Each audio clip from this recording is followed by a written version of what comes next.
Good morning. Thank you for being with us this morning. It's 10 a.m. and we're going to get started in about 2 minutes.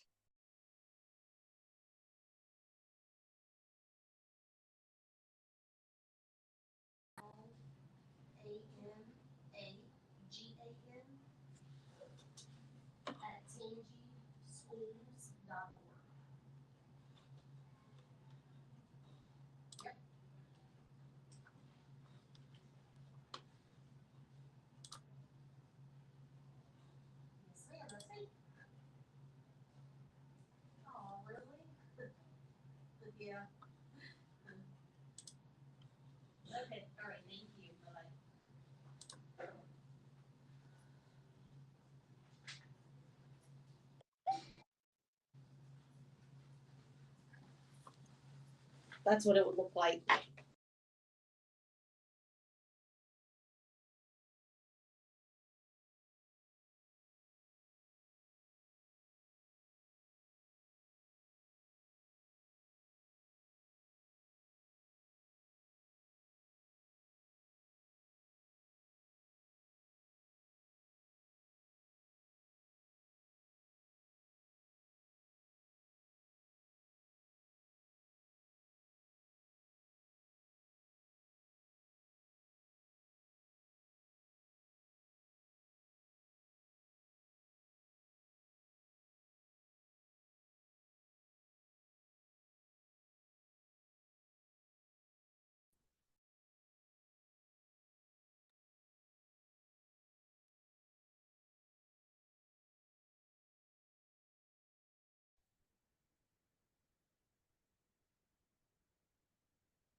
Hearing. If it's not in there, I don't have it.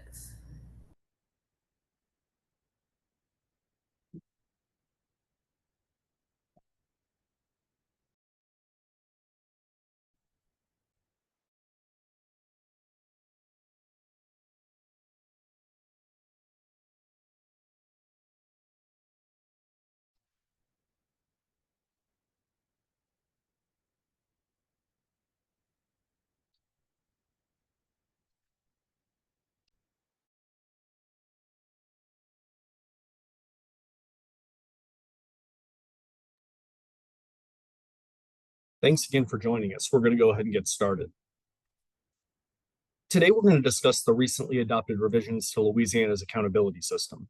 For many years, the Department of Education has been engaged in conversations about the need to reform our school accountability system to optimize it to ensure it's meeting the needs of Louisiana, highlighting areas where Louisiana is improving, and highlighting the areas where we still need to improve for the benefit of our students. I'm Thomas Lambert. I'm the Assistant Superintendent for Assessment, Accountability, and Analytics here at the department. Today, we're going to go through the revised accountability system. And on the screen, you'll see a QR code that will take you directly to a section of the department website that has additional resources. We will post videos from this presentation, as well as a variety of frequently asked questions based off the questions that you all ask us. Also today on the call, you'll hear from Deputy Superintendent for Teaching and Learning, Dr. Jenna Chasson, as well as Assistant Superintendent for College and Career Readiness, Dr. Ernest Singleton. We're going to start by giving a quick overview of the accountability system and specifically implications for counselors. Career and technical education is going to undergo a transformation in this new accountability system. Rather than being dismantled, as some have claimed, it will experience a revitalization. This shift will move us away from prioritizing the easiest to earn credentials or IBCs and toward fostering programs that add meaningful value to students beyond graduation. CTE leaders have long advocated for school systems to prioritize the programs that align to economic demand, which will benefit our workforce, our students, and our communities. This is the time for CT to move forward with intention and focus on developing talent that drives economic prosperity for our parishes and our young people. Three fundamental drivers emerged throughout the 3 years of conversation about the accountability system. One, rigorous and high expectations for what our students can achieve. Two, simplicity, transparency, and clarity in what the accountability system measures. And three, signaling the importance of college and career readiness. Aligning that with high expectations meant that we knew that the system needed to be redesigned to raise the bar around what it meant to be college and career ready. Our goals are clear. All of our students must grow. We need to be transparent about what % of our students are mastering grade level content. And lastly, when students arrive in high school, we need to help them identify the right path for them. The revised accountability system recognizes schools when they help students reach college, workplace, or military service readiness. Creating a simple and transparent system was important to most stakeholders. Our current accountability system is far from simple, requires tables and charts that show you what you get 25, 80, 100, or 150 points for each indicator. It's challenging. It creates several different goals and makes it hard to explain what the indicator is actually measuring. For example, our current assessment index tells you the number of students earning advanced times 150, number of students earning mastery times 100, number of students earning basic times 80, divided by the total number of tests in the school. But before you do that, you have to weight ELA and math twice as much as you've weighted science and social studies. The new system asks a simple question, gives a straightforward answer for every one of the indicators. What % of the school students met the expectation? In the example that I just gave, the expectation for our revised achievement indices are what % of students reached proficiency. Bessie and the Board of Regents adopted a shared definition of college and career readiness last year. We kept that definition close at hand as we planned, engaged, and designed the revised accountability formula, because true readiness for life after high school has long been neglected by our current accountability formula. The first indicator that we'll talk about is the series that's related to growth. Growth is a factor that has been undervalued in our current accountability system. For those involved with elementary schools, you'll know that elementary schools' weight of growth is only 25%, and a high school's weight of growth is only 12.5%. Louisiana has long been challenged with educational outcomes that fall far below the nation. In our current accountability system, the growth measure is not only underweighted, it also compares each student's prior and current year achievement and awards points based off how well the student did compared to other Louisiana students. It's a normative measure, not a criterion measure. Our revised growth measure stops comparing our students to one another and instead says that every student who isn't proficient can grow a half an achievement level. We do this by dividing each non-proficient achievement level in half. Every year, the student must grow from a lower level to a higher level.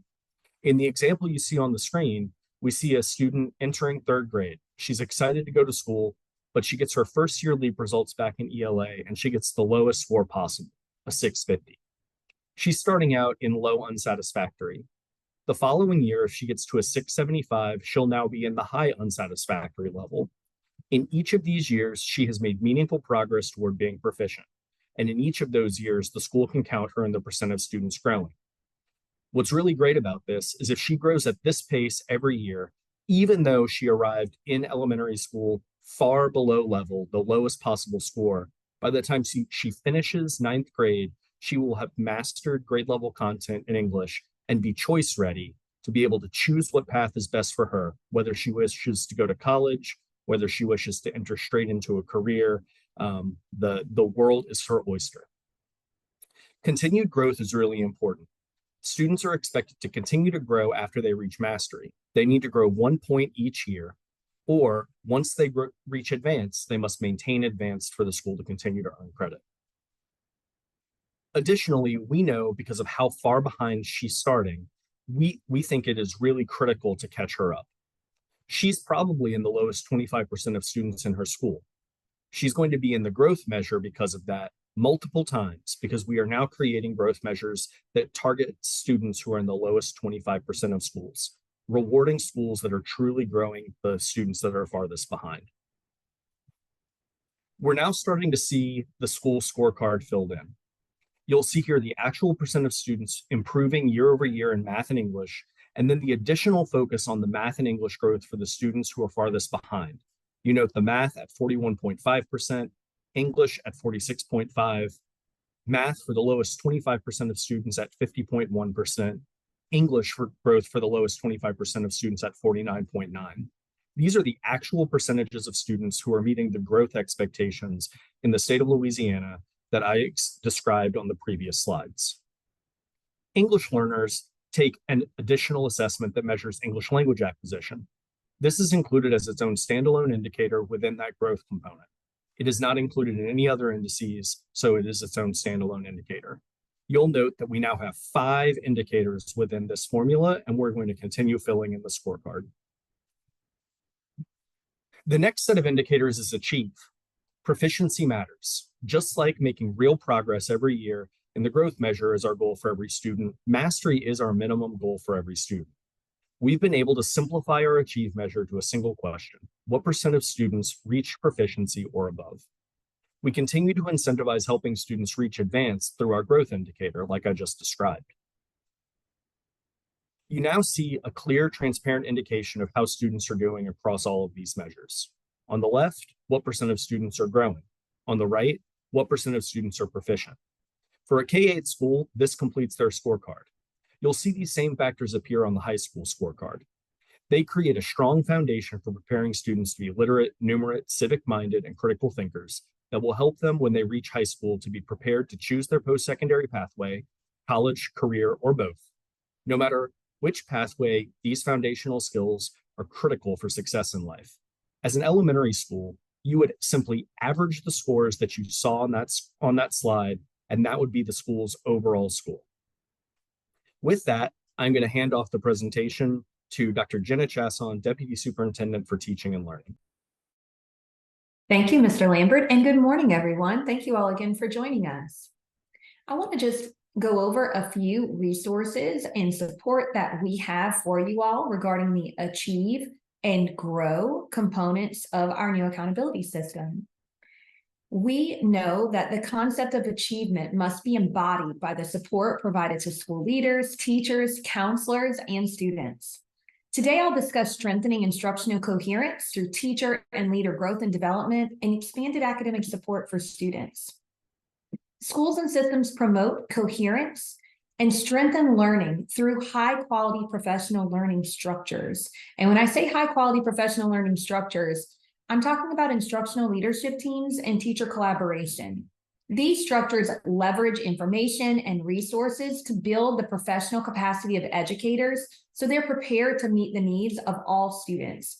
As counselors, it is very beneficial to serve on instructional leadership teams and to be a part of the decision-making, the data collection and review process, and the decision-making about where to go next as a school. So it really benefits the school to include counselors as a part of their instructional leadership team structure.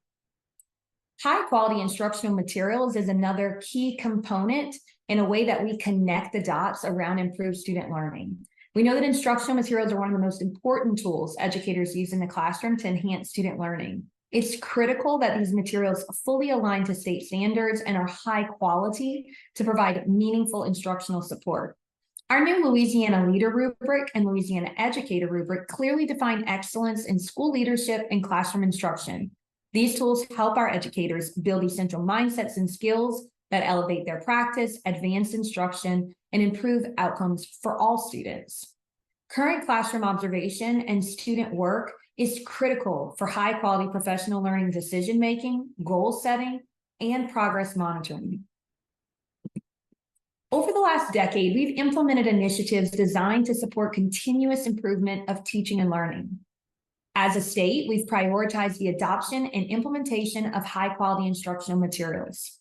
We've also supported schools with implementing the 3 proven strategies that enable sustained high-quality teaching and learning. Again, these include instructional leadership teams, teacher collaboration, and building career pipelines.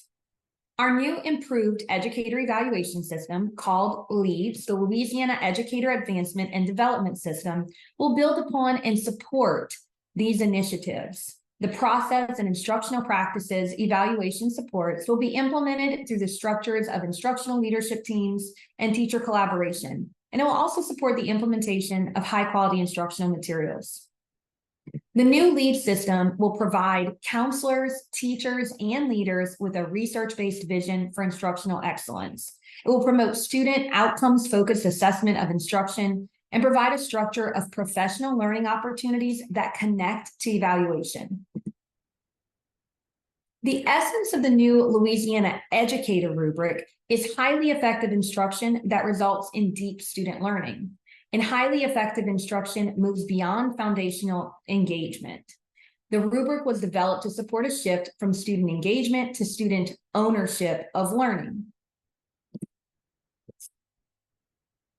This next slide shows the model of the learning progression. When students are engaged in work doing learning, the instruction is at the proficient level. The educator is directing the learning for the majority of the lesson. This would be considered rock solid and effective. Then you'll notice as we move forward in this progression of learning, students move to the next level. Understanding is where the educator shifts to a more facilitation approach, and students begin to shift from just procedurally engaging in the learning to a level of ownership in their learning. Then at level 5 in the Louisiana Educator rubric, the teacher and students co-facilitate their learning, and students are truly owning their learning and are able to share what they have learned, apply and extend their learning, and take responsibility for their learning. I wanted to highlight for you all today as counselors the counselor evaluation process. We have updated the counselor rubric to the new Louisiana counselor rubric, and we really want to emphasize and encourage that as a state, we want counselors doing what they are hired to do and what we know they do best. We really value and appreciate the role that counselors play in supporting students with their goals. And so we want to ensure that counselors are given the time to do that during the day. We know oftentimes counselors are pulled to do a variety of different tasks. And we really want to center back on the reason why we have counselors in our schools, and that's to serve as counselors. So the rubric really emphasizes and encourages the role of the counselor. The counselor evaluation process has 3 distinct steps. There's a beginning of year conference where counselors review previous and current data and meet with evaluators to set goals. During the middle of the year conference, counselors reflect on progress towards the goals, and evaluators provide coaching and feedback in a collaborative conversation. This process is followed again for the end of year conference. We have many more resources on our new evaluation system in our Leads Library landing page located on our website. A resource that might be especially helpful for you all is our counselor webinar deck that's linked here on this side. And please note that a repeat of the Counselor Leads webinar is planned in just a few weeks on September 27th at 2 o'clock. The Zoom link is hyperlinked here on this slide, so I hope you all can make it to learn more about our new counselor portion of Leads. So next, I wanted to talk a little bit about the importance of instructional coherence for students. We know that Leads focuses on the support around instruction that teachers, leaders, and counselors will receive via our new advancement system. But we also have to be very intentional about the materials and instruction delivered during all learning time. Leads is all about growing educators to in turn grow students. We know that students learn best when offered instruction that is coherent, from core grade level instruction to extra time to learn. We also know the access of all students to core grade level instruction, including our students with disabilities, is of the utmost importance. And so as we're scheduling students and really thinking about the time within the school day, we need to make sure that all students remain in class during core time, especially including our students with disabilities. High quality core instruction is so important, and we should never waver from keeping the time, space, and quality of core instruction sacred. So next, I want to talk a little bit about extra time to learn. We know that no matter the grade level, many of our students unfortunately are behind and they're unable to access core grade level work. And so that extra time to learn becomes essential. So no matter what we call that extra time, we might call it intervention, when or what I need, tutoring, resource, study skills. It's essential that students are provided with impactful instruction that aligns to the learning currently taking place during core or is previewing core grade level work. That extra time to learn is so important.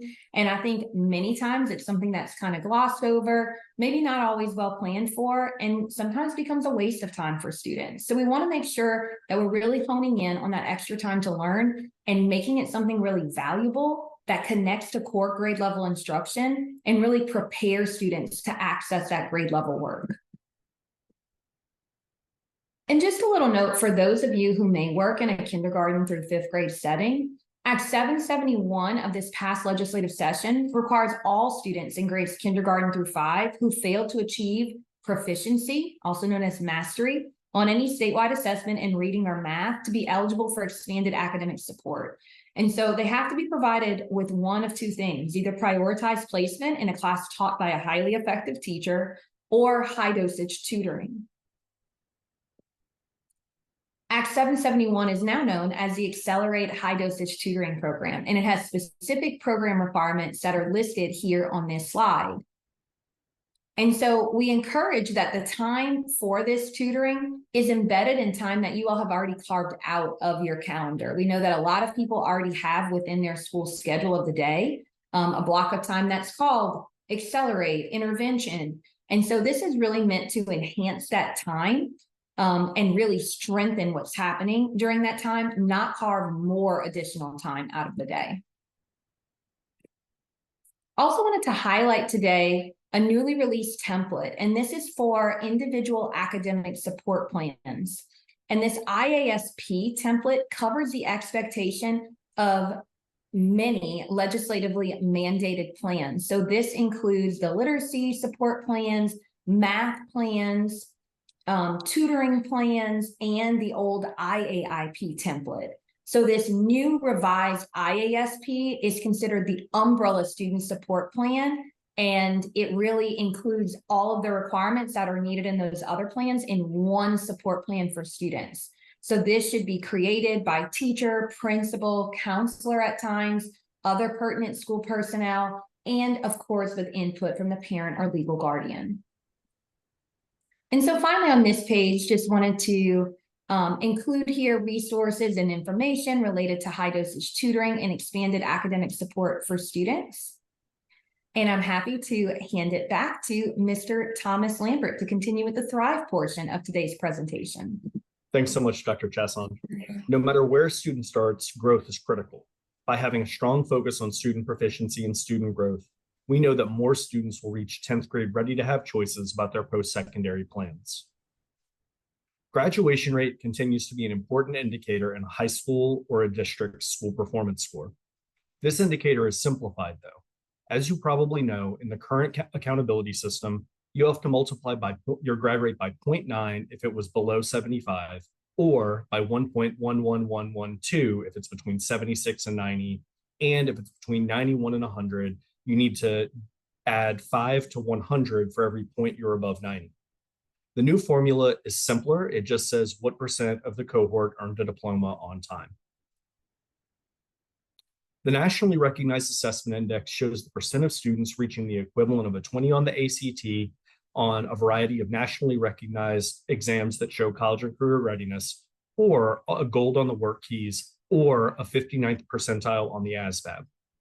University students must still take the ACT or another nationally recognized college assessment, such as the SAT or the Classic Learning Test, but they can substitute a higher score on another test, such as the work keys or the ASVAB.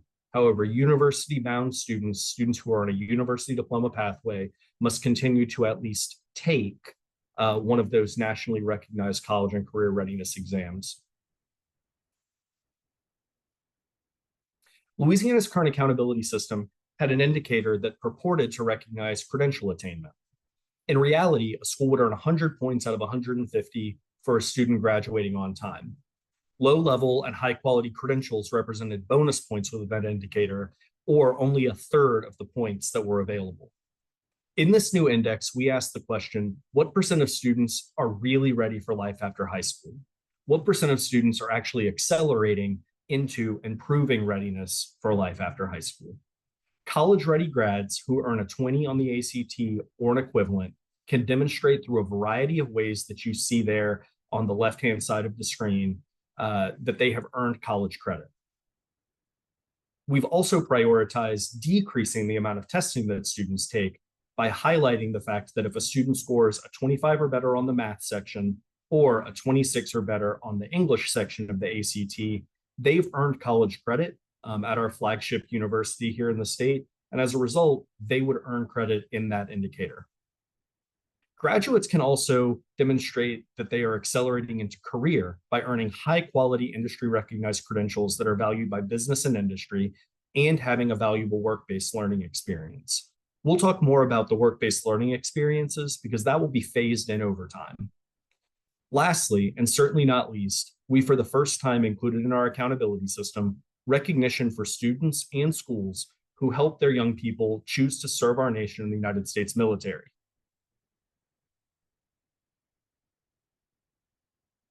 The phase-in of work-based learning will take place over a period of time. In the first year, the school will earn 5 percentage points of bonus for reaching the goal of 25% of the students who accelerated on their career pathway who have completed a work-based learning experience. The following year, that number will go from 25% to 30% of your career accelerators to earn the 5 points, and then the year after that, 35.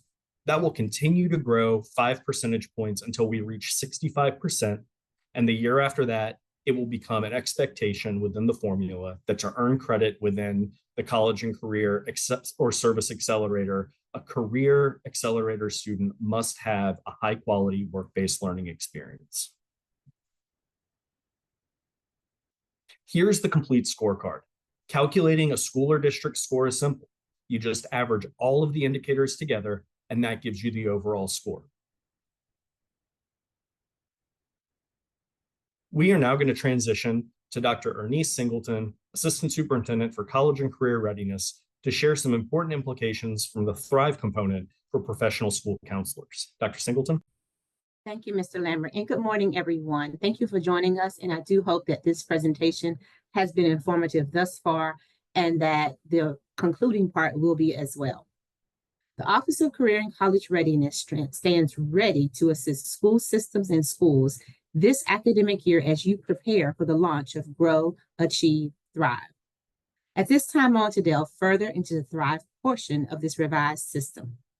On the next slide, this is a point that I really want you and everyone who has listened to the webinars this week to really understand and become ingrained as a part of it as you hear about the Thrive portion. The revised accountability system is a fundamental shift in our way of thinking. The revised accountability system, with this system, you should not think of graduation requirements, but think of providing opportunities for your students to accelerate or increase their learning. On the next slide, this is the University Accelerator that Mr. Lambert spoke of. As the professional school counselor, you should be aware of the following and provide opportunities for students to engage in. Coursework that provides students the opportunity for success on nationally recognized exams through courses at your school campus or through course choice. Academic dual enrollment from one of your post-secondary partners. This can be through a dual enrollment course provided on your campus or the student going to the college to complete the course. Increasing advanced placement opportunities by ensuring additional educators are certified to teach advanced placement coursework. If you are in an international baccalaureate school, ensuring educators participate in needed professional development related to IB. Finally, provide opportunities for students to engage with the CLEP exam. The school counselor should also be working with the CT educators as well as the CTE supervisor at the system level to be aware of various chances for students to engage in this space. As you are working with students and parents on their schedule, engage the student about what they want to learn about or their interests once they leave your school. Provide opportunities for those students to engage to earn industry-based credentials from the industries in your area. What are the work-based learning opportunities that are available? You should work with your CTE supervisor as well as your teachers to learn more about those internships in your communities. Provide opportunities for existing educators on your campus to serve as work-based learning instructors. This new policy expands access to work-based learning teacher certification. Review the guidance release related to work-based learning to effectively implement this option on your campus. Fast-forward pathways are available statewide. And this provides a student the opportunity to get a head start on their journey to a career through an apprenticeship. Be aware of the requirements that to participate in apprenticeships. Finally, collaboration with your LCTCS campus to provide students an opportunity to earn a certificate of technical studies through technical dual enrollment coursework. The final accelerator is the service accelerator, which means a student has decided to either go into the military or go into one of our service academies, West Point, the Naval Academy, Air Force Academy, Coast Guard Academy, or the Merchant Marine Academy. For students who express an interest in joining the military branch or entering the service academy, help guide the student to a recruiter, or perhaps have recruiters on campus so they can learn more about one of the academies or entering the service. As I stated previously, we have developed work-based learning guidance, and we are currently working on additional guidance. Access to these guidance documents should help to expand access to work-based learning, but also help to better align programs to economic demand in your area. Professional school counselors should be aware of the various opportunities available in each of these accelerators. You should work with your CTE educators and system supervisors to gain a base knowledge of the CTE program and progressions along the way with multiple entry and exit points that are built into these programs through academic course preparation, dual enrollment, and registered apprenticeships. Many CTE programs have built-in flexibilities that move across course progressions. As counselors, you should also work with your CTE teachers to understand the general language proficiency and industry-specific language required in each of the CTE programs to assist those students who are English language learners.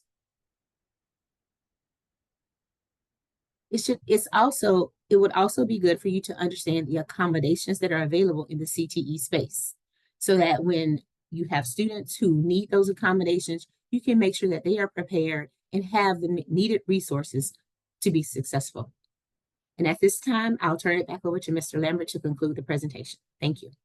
Thanks so much, Dr. Singleton. In the fall of 2024, the department will set cut scores for 3 scales, one for elementary middle schools, one for high schools, and one for districts. So they're gonna line up all the schools.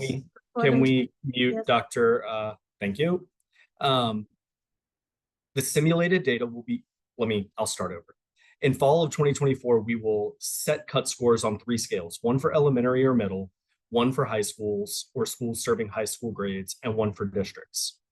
This simulated data will be used to set the minimum and maximum scores for A through F to be used the first year these scores count in 2026. Because of that, schools across the state will know their score under the simulation, and if they made no progress, what grade they can expect to get. Schools will be able to set goals based off of that information, and we hope that the schools will try to set goals to grow a letter grade or some reasonable number of points. In any year after 2026, when over 50% of sites on a scale earn A or B, the scale will go up by 5 points until we reach a standard 10-point scale. This will mean that this fall, you will have a clear goal of what it will take in order to earn an A, a B, a C, a D, or an F within the revised accountability system. That scale will be frozen until at least 2027. Next slide. We've put together a timeline that we think is pretty helpful in understanding how this change goes into effect. So this fall, the SPS is unchanged. It will be the same formula from 2023. We will issue cut scores based off of the 2024 data put through the revised accountability formula to simulate results, and we will set the A, B, C, D, F cut scores based off of that data. In the fall of 2025 will be the final year of the current system. Fall 2025 SPS will be unchanged from 2023. LDOE will issue simulated data assigning the simulated grades based off of the cut scores from 2024. So again, those cut scores are not changing from 2024 to 2025. Fall of 2026 will be year one of the revised system. Fall of 2026 scores will be based off of the revised formula that we walked through today. The cut score for an A will still be based off of that fall 2024 cut score that we provide to you this fall. And we will provide to the public both the revised formula and the simulated formula so that you can really understand how change occurred year over year according to both formulas. Lastly, fall of 2027 will be the second year of the revised formula. Scores will be based off of the revised formula, and it's possible at that point that the cut score for an A, B, C, or D could have increased, but only starting with that year if 50% of schools had earned an A or a B the year before. So the cut scores are going to be set in the fall of 2024, and that will be the cut score that you're targeting in 2026. So it's not going to change between now and then. It will be locked in so you know what you're trying to accomplish in terms of SPS improvement. With that, we are really grateful that you were able to make the time to visit with us today, hear more about the Grow, Achieve, Thrive revised accountability formula, gather some new information, ask questions in the chat. You can always reach out to us with questions after the meeting through assessment@la.gov, and our team will definitely get back to you. Please visit the QR code, sign up for email updates so we can share exciting initiatives so that you can help your students grow, achieve, and thrive even more than you already are. We really appreciate you being with us and hope you have a nice long weekend.